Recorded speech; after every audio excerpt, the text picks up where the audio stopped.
I wanted to talk a bit about the book I wrote, the ebook called What the Trees Told Me. When I first started my shamanic studies many years ago, I was seeking something that I couldn't reach. It was like, by focusing on books and written by people and by focusing on trying to understand the things with my mind, I was hitting the wrong note in shamanism.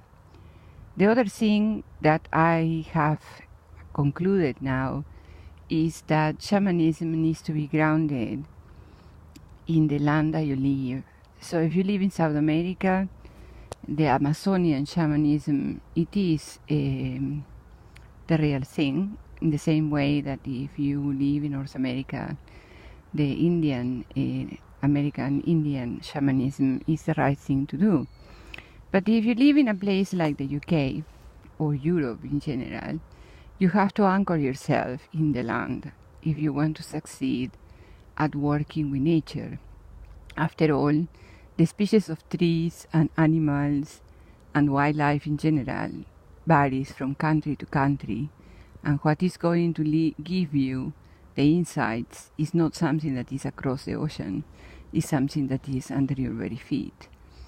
So I wrote the book not as a comparison with other Ogam ideas. I did it because I personally discovered that the Ogam readings were telling me something different than what was written in the books that I have purchased, that I have several. I have like 5 books about Ogam. But, my heart was telling me one thing, and the books with my mind was telling me another. So I decided to engage the trees, like, for example, the birch. Here we have a lovely birch. This birch is a conqueror.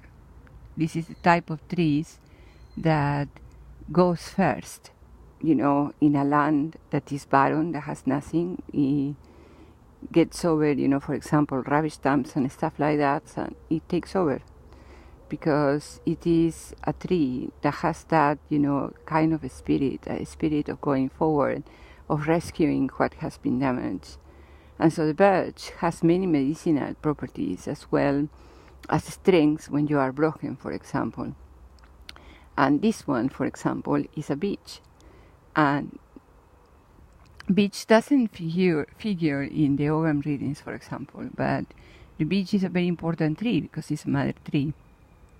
And when you get a beech friend, which I do have one in a park near my house, they embrace you, they kind of sustain you, they treat you like a child, and with kindness and gently, and it's lovely to work with them. I used to know a very big one that decided to leave, but I was lucky enough to meet it before he decided to leave this planet. When he died, he made the most amazing glass fungi. It was really something out of this world. But well, the point is that you can have all the insights that I got in that period. It took me about 2 years to write. In the book itself, it's an ebook, so it's easy to download. You can read it in the train, in your mobile phone or your iPad, and you can understand why it's important in a way to ground yourself. If you are in the UK or Europe, ground yourself in the land.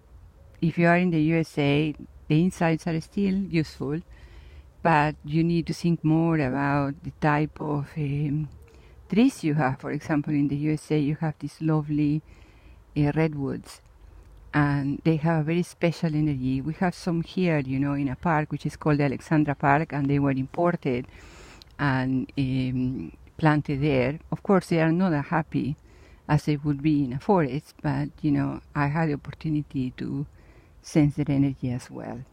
So in the notes down below, I'm going to put a link to where you can get the ebook, and also I wanted to finish it. Something that I'm working in this moment is the path of the dragon and Merlin, because the UK is a dragon country, and there is no escaping from it. You need to work with the dragons, otherwise your work doesn't prosper. So, well, I leave you for the moment, and we will talk again soon. Bye.